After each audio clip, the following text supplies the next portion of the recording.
So you want to make money from Amazon Associates. You may have seen some people out there claiming to get rich from it, but are they legit and does this method still work?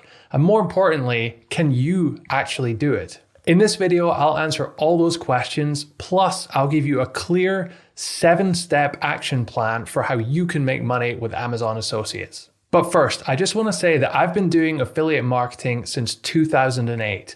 I've built and sold multiple online businesses, and I've made well over 7 figures from Amazon Associates. And I'm saying this not to brag, but to warn you. You need to be careful who you take advice from on this topic. I've seen a number of guides out there advocating tactics which break the Amazon terms of service and can get you banned. Now, with that said, here is my 7-step guide to make money from Amazon Associates. Number 1, choose a niche that will actually work for Amazon Associates. Now pay attention closely here, because if you get this wrong, then none of the other steps are going to work for you. Now, how do we find niches that work on Amazon? Well, we look for evidence of sites in that niche that are commercially successful. In my first few years of doing this, I spent forever trying to come up with brand new niches and topics no one had ever covered before. And I came up with the not so wise idea to start a site about micro SIM card cutters. These were $3 devices that would let you cut down an old full-size SIM card into micro SIM card size. Nobody was doing it, so I jumped right in, and I even ranked number 1 within a few months. And here's an archive shot of the content of that site back then. Pretty bare bones. But you know what? I never even made more than $10 per month from it. The products themselves sold for about $3, which meant my commission was less than 20 cents. And the truth was, hardly anyone needed them or bought them. So the lesson here is, don't try to invent a new niche. Most likely that's not going to be commercially viable.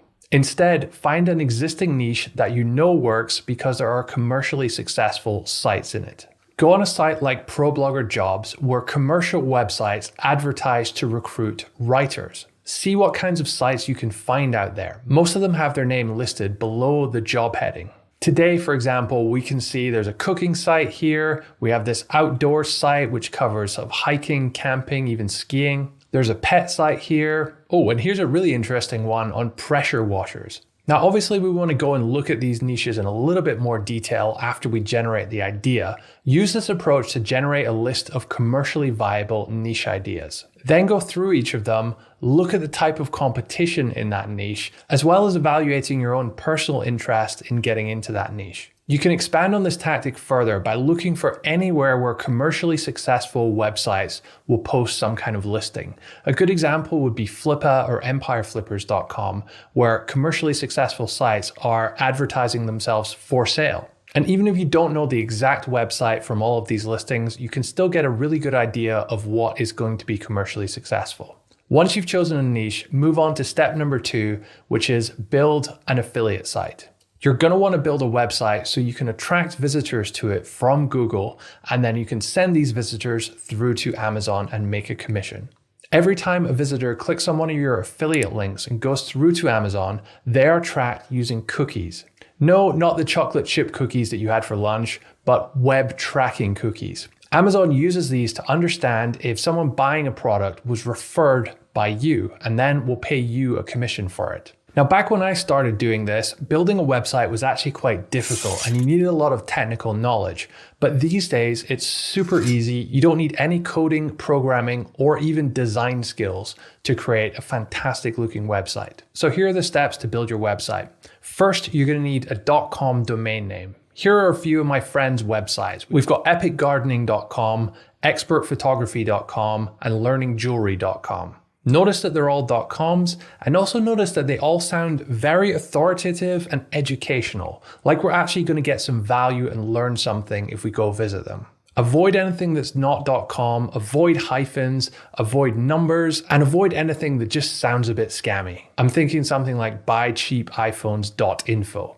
I would never click on that website. Next, you're going to need some hosting. And I just want to say right here that if you've ever read a guide about building a website and they've recommended you to use Bluehost to host your website, they do not have your best interests at heart. Bluehost actually pay the highest affiliate commission for people recommending them as a hosting company. In my experience, Bluehost are not the best hosting company for beginners. The company we use is SiteGround.com. It's about $16 for a .com domain name and about $6.99 per month for the first year for your hosting. Their setup process is super easy. Just click Start a New Website and then click WordPress. WordPress is a free content management system that we'll be using. Think of it as like the foundations or the walls of your house. You can customize what it looks like and feels like inside and outside, but you need these foundations and this structure to hold everything together. You're also going to need a WordPress theme to help you structure the design elements. Now, there are tens of thousands of themes out there, but the truth is that these days, a theme is not nearly as important for the design of your site than it used to be. These days, you want a fast, flexible theme that lets you customize things the way you want. My two go-to themes are GeneratePress and Cadence. Now, I want to let you in on a little secret here. I suck at web design. Like, I'm really bad at it. So how can someone like me create amazing looking websites? Well, I cheat. I use a number of tools that do all of the graphical design work for me. First, I use Coolors.co. This is a free color picking tool which will help you to create a beautiful color palette which goes together and you can use across your site. There's a random generator where you can lock in colors you like and it will automatically pick good colors that match that. Or you can explore some popular color combinations that other people have already chosen. Steve Jobs was famously picky about using beautiful fonts. Now you can be too. You can use Fontjoy, which is a free font picking tool. It works the same way Coolors does, where you can lock in different fonts that you like and it'll pick other fonts that go with that. My recommendation is to pick something that looks modern. That's most likely going to be a sans serif font, which means the font doesn't have these little things on it. And finally, Canva will do 99% of the graphic design work you're ever likely to need for your site.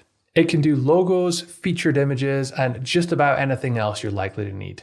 There's a pro version available for $10 a month, but start with the free version. It'll take you most of the way. If you want to see a super detailed guide for all this site setup stuff, then check out this post on Authority Hacker, where we go into a lot more detail about all of these steps.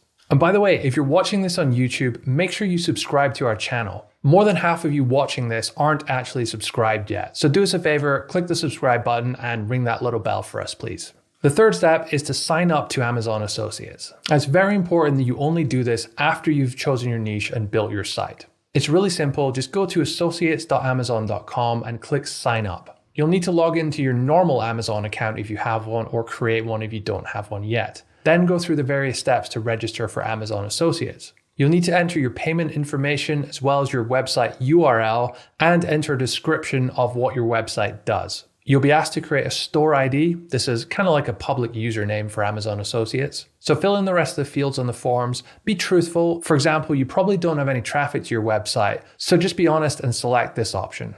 Now, one cool thing about Amazon Associates is you actually get commission for any product that someone purchases on Amazon, even if it's not the direct product that you recommended them to buy.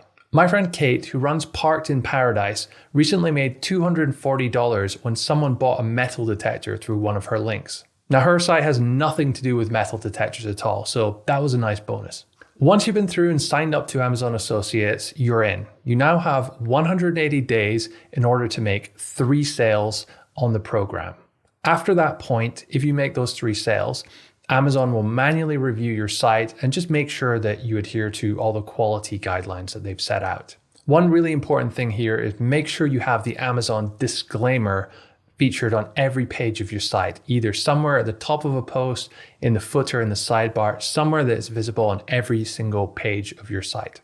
Step 4 is publish commercial content. Commercial content is content which talks about products which are for sale on Amazon. Now, you've probably seen a lot of commercial content yourself when you're researching products you're about to think about purchasing. Think of single product reviews, best of or roundup reviews, versus posts, or alternatives posts. These are all examples of commercial content. Now, single product reviews can be very, very lucrative, but also very competitive. Let's take this example of best vacuum cleaners. Notice all these big sites targeting this keyword. We've got multiple national newspapers here, as well as some hugely popular authority sites. I would not want to be competing with these guys with my brand new site. But let's look at this other keyword, Bob Sweep versus Roomba. You can see first of all that there's no national newspapers here, and most of the sites are really on topic. They're about vacuum cleaners. Many of them are also fairly new websites too. Now, of course, far fewer people are going to be searching for this keyword than best vacuum cleaners, but by targeting this lower competition keyword and actually having a chance to rank for that keyword, it gives us an opportunity to make some money early on. Now, when it comes to actually creating content, my best piece of advice I would say is consider search intent. Think of what the person who's typing this keyword in already knows and don't repeat the same information to them. Give them the information that they now want to learn. That means don't tell them what a vacuum cleaner is if you're doing a vacuum cleaner review. They probably already know. You can get a lot of insight to this by looking at the pages which are currently ranking for that keyword. Google is serving those results because it thinks that these are the most relevant results to that query. So they're obviously doing something right. So go through all those posts and list out everything they're covering and make sure that your article addresses all of those points as well. Remember, we're not trying to copy the existing articles that are ranking. That's not going to work. What we're trying to do is make something better that still touches on all the relevant points that they've identified before. Step number 5, insert Amazon Associates links. Now this part is easy. Just make sure that you're logged into Amazon Associates. Then when you navigate to Amazon.com, you'll see this site stripe bar appear at the top of your browser. You can go to almost any product on Amazon.com and click up the top to get a text link. Make sure you use the full link and not the short one. You'll thank me later when you come to sell your site and transfer it to a new owner. Then simply copy that link, go over to WordPress where your article is, select the text you want the link to be, and then paste that link on there and it'll automatically create that link for you. It's best practice these days to add a rel equals sponsored tag to your link for these types of links as well. You generally want to be adding affiliate links at the very start, at the very end, and the first time you mention a new product within your article. And don't worry too much about the fancy tables that you see and a lot of sites have. You can add these in later as your site starts to grow. You'll probably want to add images too. Just a word of warning here, don't download the images from Amazon then upload them to your article. Amazon doesn't like you doing this and you can actually get banned for it. Instead, what you need to do is create a hot link to an image using SiteStripe. You'll definitely want to use the larger image sizes here, and even the biggest ones are not that big. So you have to be a little bit creative about how you fit them into your article. Wrapping text around the image and aligning to the left or right can help things look better. Step number 6, use search engine optimization to grow your site. SEO is a mix of niche and keyword research, on-page optimization, and link building. Links are like votes. When you create a website with some content on it, you're saying to Google, hey, I have this piece of content about this topic. And Google knows that because it comes to your site and it checks it out. But it doesn't yet know if it can trust what you're saying. The way it establishes trust is to look at which other websites on the internet are linking to your website. Generally speaking, the more websites that link to you, and certainly the higher quality websites that link to you, the better. So how do we get lots of high quality sites to link to us? Enter HARO. HARO stands for Help a Reporter Out. It's a free 3 times per day newsletter where journalists and publishers are looking for sources to answer questions for their articles. Now, for many of these, you don't even need to be a topic expert. You just need to be someone who has an opinion about a topic. When your answer gets used, you'll get a link out of it. Here's a query I answered recently asking for book recommendations. And here's the response I sent back to them. Notice I'm getting straight to the point and I'm writing in such a way that if the journalist wants to, they can copy and paste one or several of my paragraphs and use them directly in the article. And that's exactly what this journalist did. Here is the live link. So here we are at step number 7, the winning formula. Now, the winning formula to make your site really take off is stick to the basics and execute repeatedly. That means more content and more links. That's really all you need to do. Avoid shiny object syndrome here and focus on the core of what makes this business model work. That is content and links. Now, along the way, you can make small improvements to various parts of your process. For example, you can add in those graphical tables at the top of your commercial content, or you can improve your site speed. But just understand that all of those things are just tweaks or optimizations that are going to improve things by a few % here or there. The underlying driver of what is going to make your business successful is content and links. And if you're doing those two things, then consistency and time is all it takes to be successful. Now, to set some expectations here, most likely you're not going to make much money in the first 6 months. This is a marathon, not a sprint. We're building a real business here, and that takes time. The first dollar is always the hardest, but if you can make $1, then you can make 10,000. And remember, the Amazon sites sell for around 40 times what they make each month. So a site making $10,000 a month is actually worth about $400,000, which is a serious amount of money. So guys, I hope you enjoyed this video. If you want a more detailed guide to everything I've talked about here and more, go check out the accompanying blog post I wrote. I'll link to it up here and in the description of this video. Now that you've watched this video, you know how to do it. It's on you. Go and get started.